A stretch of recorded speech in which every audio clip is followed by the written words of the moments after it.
considering that we're in the land of NASA, what was or is NASA's role in any study or investigating of this phenomenon?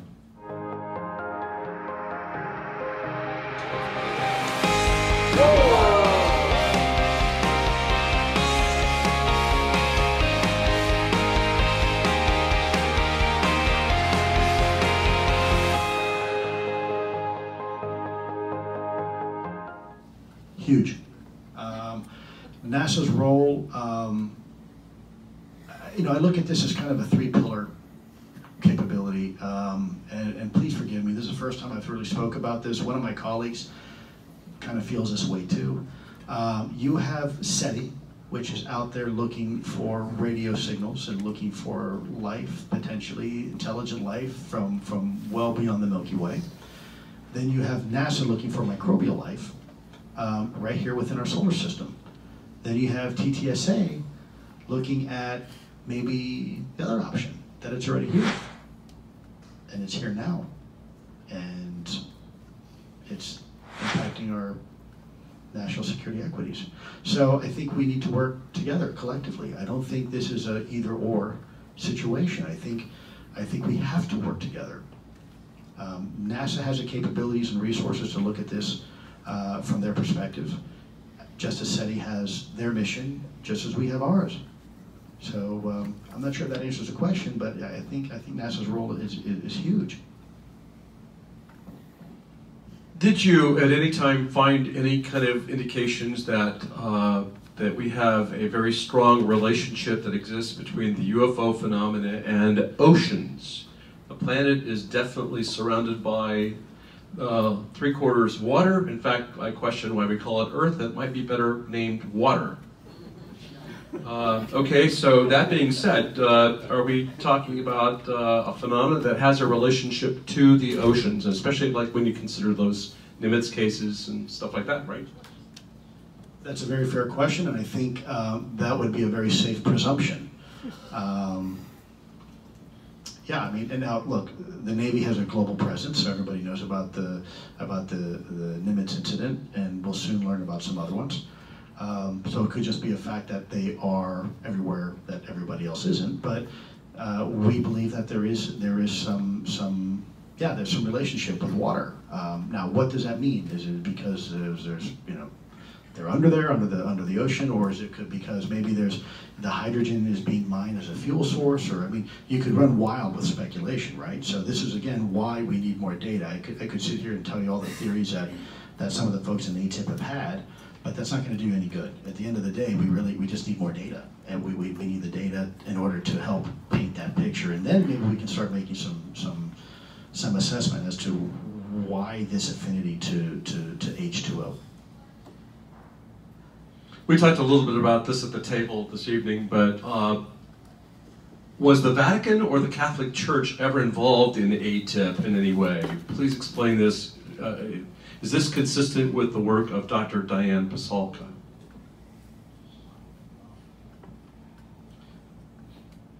Sorry, Luis. I can't speak on behalf of the Vatican, and that is a question that you'd have to ask the Vatican, right? So it's like a kid when it says, "Hey, Mom, can I go to the mall?" Well, you need to ask your father, right? I don't want to say yes or no.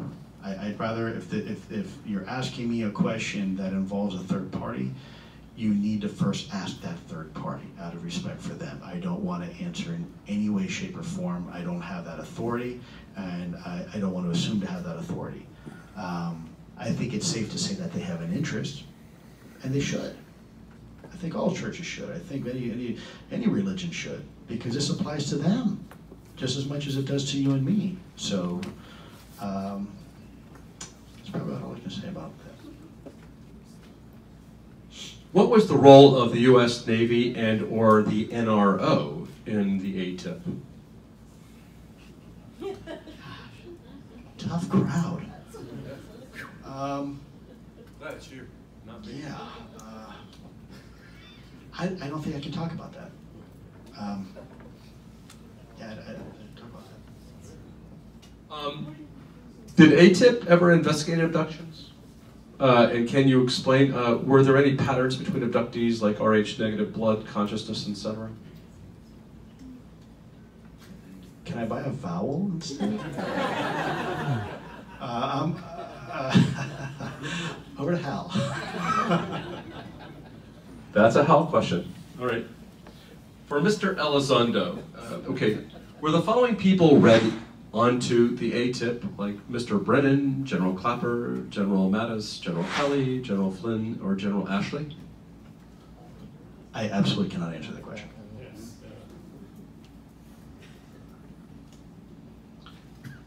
Did the ATip MUFON star teams or Bigelow Aerospace ever collect, retrieve, or procure any biological evidence, DNA, or genetic material? If so, can you explain? That is a question I'd have to, really good, insightful questions. That's a question that I would leave to an individual who I've always looked up to, Mr. Bob Bigelow, to answer. You're asking about what he did in his company under Bigelow. You didn't say ATip, so you said Bigelow. So I have to defer to Mr. Robert Bigelow to answer those questions. Which installations did the ATip reside at? I'm not asking for any classified specifics. It was a confederated effort. It was over several locations. I can't say specifically where, but it was throughout the national capital region and beyond. This is pertinent to a lot of people that after the announcement about you came out, everybody was going to crazily FOIA requests, as you very well imagine. Which military service agency within the IC would be the best focal point for FOIA requests related to the phenomena, ATip, and/or this technology?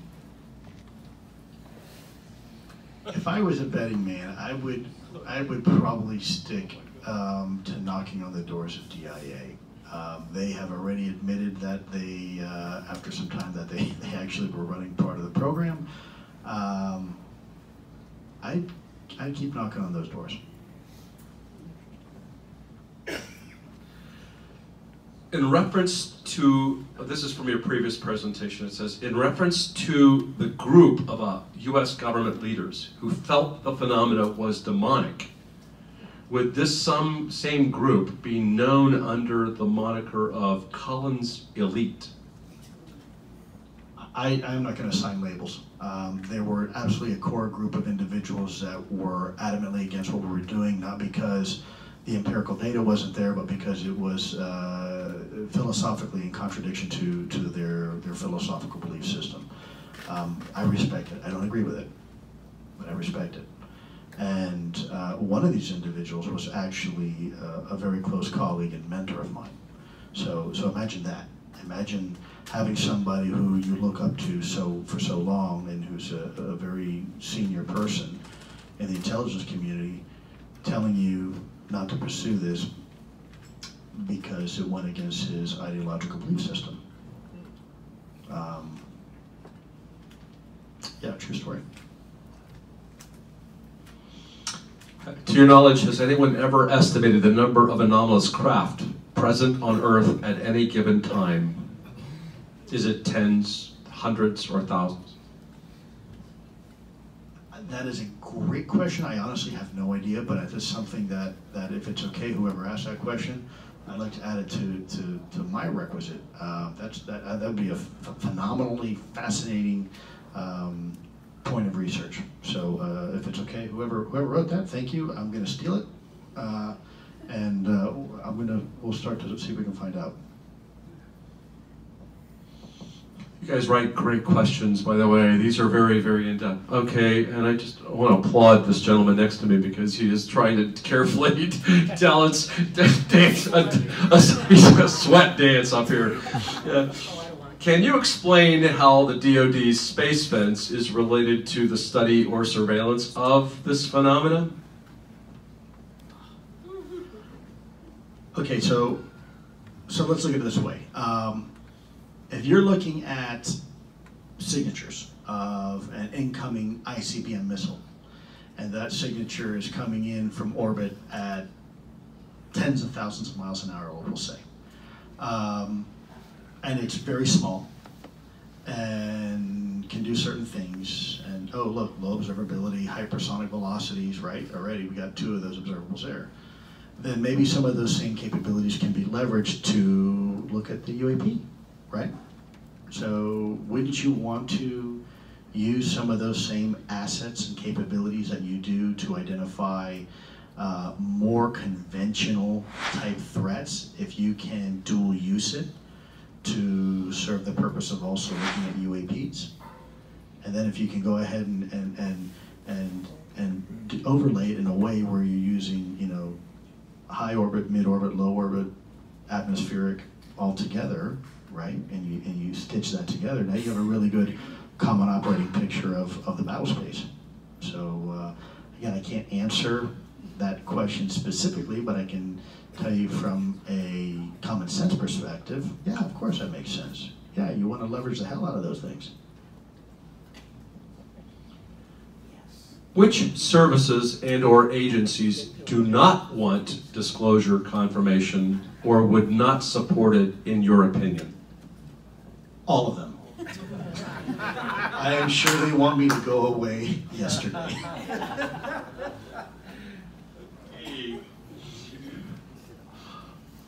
You do not see the man behind that curtain over there.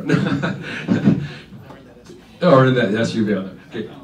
The accelerations of these craft are on the order of 1,000s of Gs. What information or data exists to indicate how these craft work? And what is known about how they work? Follow up. Oh, wow.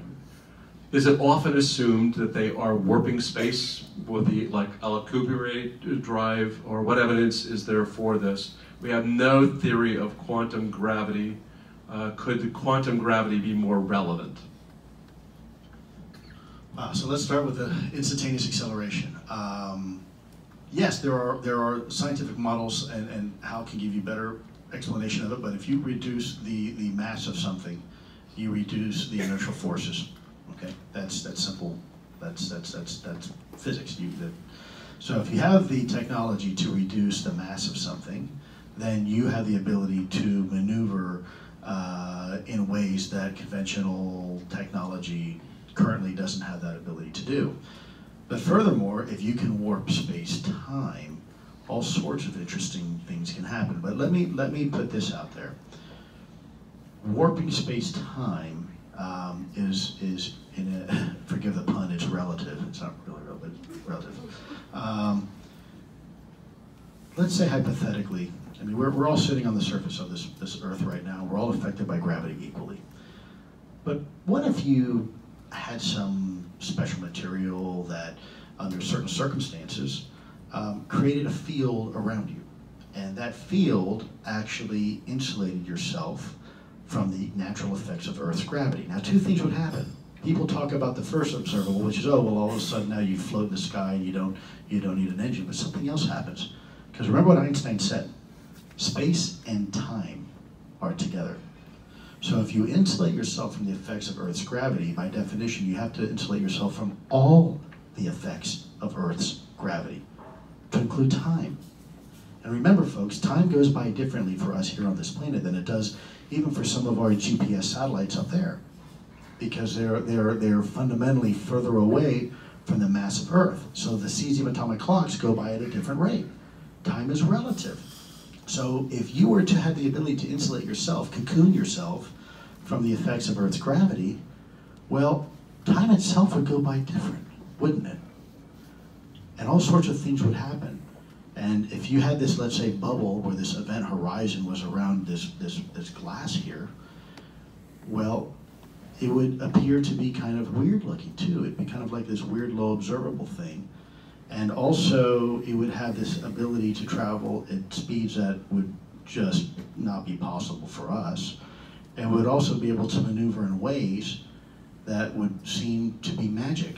Instantaneous acceleration, when in reality, if you were inside that bubble, it would be a walk in the park. We would all be going in slow motion, but to us, this thing is maneuvering in ways that seem like magic.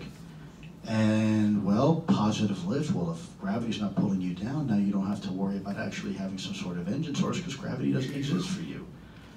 And so all sorts of things become possible. So maybe, instead of there being 5 exotic technologies to explain the 5 different observables, maybe all what we're seeing, all those observables, are really a manifestation of a single technology and the ability to insulate yourself from whatever gravitational force is in the environment. So, something to think about. Why don't we put together the brightest minds from every university or lab in the country, or even the world, especially since physicists and engineers are to recover any captured advanced technology, alien or otherwise, whatever the source? Why aren't we enlisting all that wonderful brain matter that way? I thought that's what this was, no? Isn't that what you guys do? That's exactly what we need to do. That's what we're trying to do. It takes time. You got to break down stigmas. You got to have conversations like this with rational-minded people. And then they have to have conversations with other rational-minded people and convince scientists that it's okay to have a conversation about things that we don't quite yet understand. But that takes time. You have to convince investigative reporters like Mr. Alejandro Rojas, who's willing to go out on a limb and cover this kind of stuff. But he does it because he believes in what he's doing. So we need more people like that. There's a couple other people here in the audience that I recognize too that have put their credibility on the line to pursue this. And that's exactly what I mean. So the conversation began last year and is continuing to move forward. You have momentum now like you've never had before. You have Congress listening. You have the administration listening. And they're not turning their backs, they're not giggling, they're not laughing. They're taking this with dead seriousness. And so I don't know how more of a profound accomplishment you want. You did it. Now let's not screw it up. We got this far because people know we're serious, and we're not into the world of trying to play gotcha or I told you so or anything like that. We're trying to push the conversation forward where it belongs, so humanity can try to finally figure out what this all means. This is a kind of interesting question. It says, for alleged abduction cases, especially for individuals claiming repeated visitations, why aren't we doing the best to be able to equip their bedrooms with cameras? There you go. And bodies with subcutaneous GPS chips in order to record scientific evidence. Just want to point out something the other day. How many of you wear a Fitbit? Okay, just want to point out to you that the interesting thing that this is actually recording my heart rate, the fact that I'm sleeping all night long, recording every minute, and you know, it's got the whole thing talking about the number of steps that I take. Would it be an interesting experiment to be able to take this and put this on people who are claiming abductions, to actually have this remotely, the data gathered or something like that, and looking at that? These are kinds of things that, you know, that we can approach it in a different way if we have those kind of things and look for data. We don't know what the effects of this would be on those individuals, but again, it gives you some sort of metrics to be able to understand what they might be going through. So I just wanted to share that with you.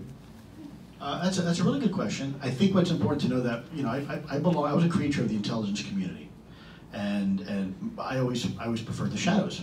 This whole spotlight thing is new to me, and I don't particularly like it. It's pretty uncomfortable. But intelligence, which is where ATip fell under, follows certain rules. And what a lot of people don't realize, especially the Department of Defense and the intelligence community, we have something called intelligence oversight. And anytime you deal with Joe Public, there are very specific procedures and circumstances that either allow us or don't allow us, prohibit us from dealing with the public. And when you talk about actually medical stuff, we start getting into a world of what we call human experimentation. That is what they call a Procedure 13 in DoD Directive 5200 series. I think it's 5240 if I'm not mistaken. And so it's either that or .1. And so we have to be very careful because in the past, the government and the military was unfortunately at times guilty of doing things on human beings that probably shouldn't have. And that goes back even to World War II when we were doing the atomic testing. So that Procedure 13 is a very serious violation. For me to go out and do anything regarding biological as an intelligence officer of the United States government on another human being, would very, very quickly raise eyebrows and very likely land me in jail. When you say that we will learn more about the Nimitz and other cases, do you mean that this is going to be on that History Channel program? I do. What better way to get the conversation going than let everybody see it themselves, right? One thing is for me to sit here in a suit and tell you something. Another thing is for you to sit there and actually watch and talk to the people who were there and see it for yourself. So yes, that's our hope, that you will, in May, begin to appreciate why we've been quiet for the last 7 months. I don't want to speak specifically about certain things, but hopefully you can be the judge of that yourself. These are two kind of related questions relative to the Skinwalker Ranch. Do you know anything about the relationship between UFOs and the paranormal at the Skinwalker Ranch? I find it extremely puzzling. And then the other one was like, what is your position on the kind of phenomena witnessed at Skinwalker Ranch, and is it related to UFOs or some kind of otherworldly entities? Okay, I'm going to speak to you from Lou right now. This is my opinion. I am deliberately not going to address this from an ATip perspective. I think we live in a really big universe.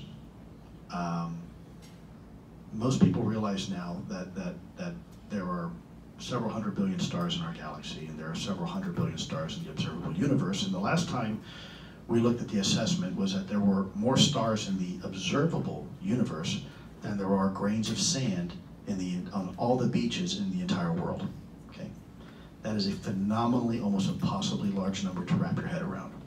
And in fact, if I look to my left and I go 13.5 billion, I go 13.5 billion light years in that direction, and I look to my right and I go 13.5 billion light years in that direction, that's a distance of 27 billion light years in between.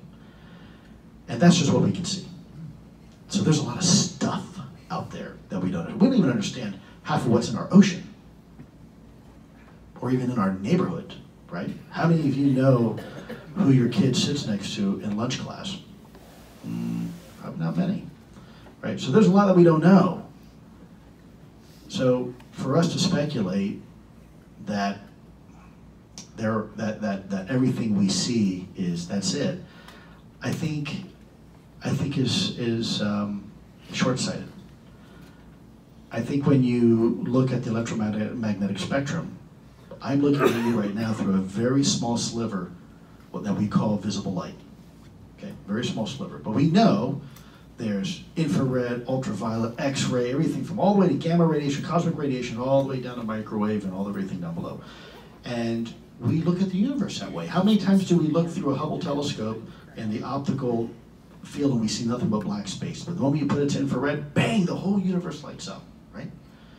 It was invisible to our naked eye, and yet it's very real and very there. We see quasars that way. That's how we see quasars, from billions of light years away, before this planet was even here. That light left at the quasar. So for us to assume that this is it, everything you see that's it. I mean, I would submit to you that if that's the case, then how do you explain love? You can't see it. You can't hear it. You can't really even measure it with your 5 senses, and yet most people in this room would agree that it's real. Yet we can't even explain it. So if we can't even explain that, who's to say these other things aren't real? You know, there's cultures out there, Native American cultures, that consider this very much a reality, this alternate universe, so to speak. Who are we to say that they're wrong? We're not. So again, I think we need a lot more data. And for those people who were pioneering and visionary enough to explore that, I salute them. Why wouldn't you want to explore that?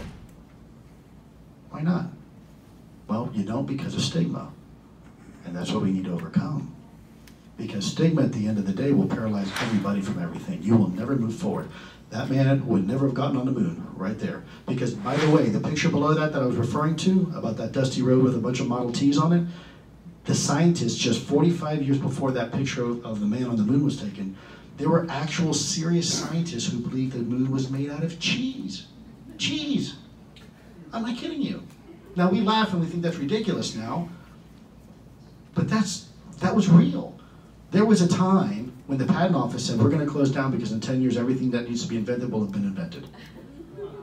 How short-sighted, right? There was a time where the Air Force was absolutely sure that we would never be able to break the sound barrier.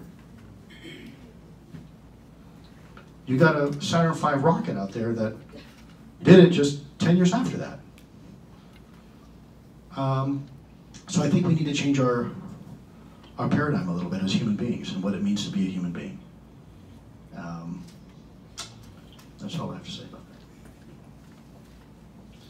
I have a lot of related questions here, like what's going on in Antarctica? Somebody asked about that. What are your thoughts on Antarctica, Dulce? It's cold. It's very cold. Yeah, that's very true. You have everything from Richard Doty to a lot of people ask you about Richard Doty, who seems to work. You know, he was working for OSI as a government agency, and helping to plant in somebody's mind some fake material, like using kind of like a strategy to be able to, we would use in military efforts with another country where we're trying to influence something. But I guess what I'm trying to get at, and what they're trying to get at here is, what are your thoughts about all these things? And is there a secret space program? I don't know Mr. Doty, so I'm not going to comment. He's not relevant to the discussion that my colleagues and I have. I respect people's opinions. Hopefully they respect mine. But I can't comment about somebody that I've never met. And I deliberately choose not to do that. There's a lot of people out there that do that with me, and I don't really appreciate it. There's a lot of people out there that assume I have some sort of ulterior motive or that I'm trying to do something underhanded, and they've never met me, they've never talked to me. So I'm gonna politely sidestep that question because I don't know the individual. As far as the secret space force, is that what you said? I don't know if it's such a secret anymore. I mean, I think they kind of made an announcement, right? They want to make a space force. As far as, you know, historical space force, and this is what I've heard about, you know, discussions about going to different planets. I don't know. So, there's a group of people, these, you know, like Richard Doty, not Richard Doty, but Passaggio and a whole variety of people who have claimed that they've been out there, and they basically, I think they saw Obama when he was out there too, and there were blue people and various other things. Anyway, that's what they're talking about. I know you're talking about the new Space Force we're going to get, and maybe now it's going to be put under the Air Force. I think that's what, but this is a whole different matter, and this is on that whole conspiracy kind of thing that's going on. Not a world you played in, sir. Thankfully. Let's see. Who made the decision to release the information in the Pentagon? Was it a group committee decision, or how did that happen? It was a group decision that then went up to the DoD for final approval through the official DoD 1910 process. And it was the DOPSR, the official DOPSR office, that is responsible, chartered for making that decision. And ultimately the decision was up to them, and they approved it. Is the government consulting ATip or anyone else on how to release information without disrupting the status quo? In other words, is the government afraid people are going to freak out? I don't want to answer anything involving right now what the government may or may not be asking us to do, because I think it would require the government to answer part of that question. And I certainly don't want to speak on behalf of the government.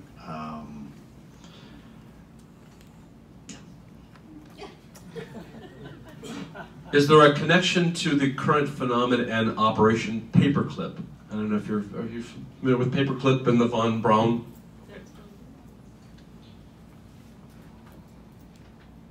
As it regards to ATip, no. Historically, I can't answer that. That would be another how question.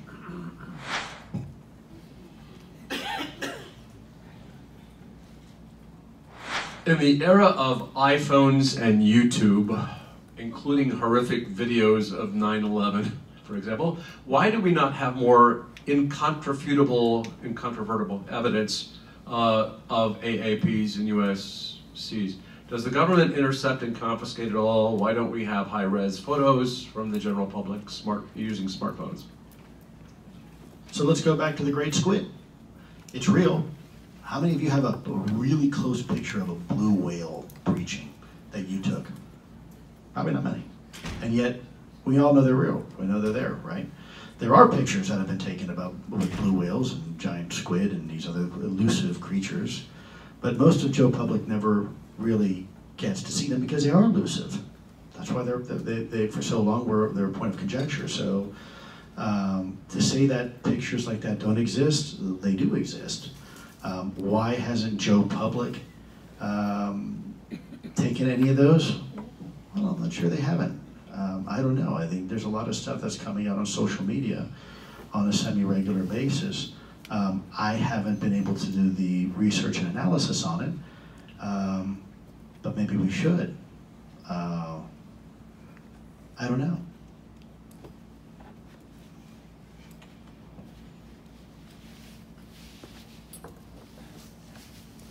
You mentioned these UAPs had the capabilities to hover for days. When was this observed, and what was the response? Stay tuned.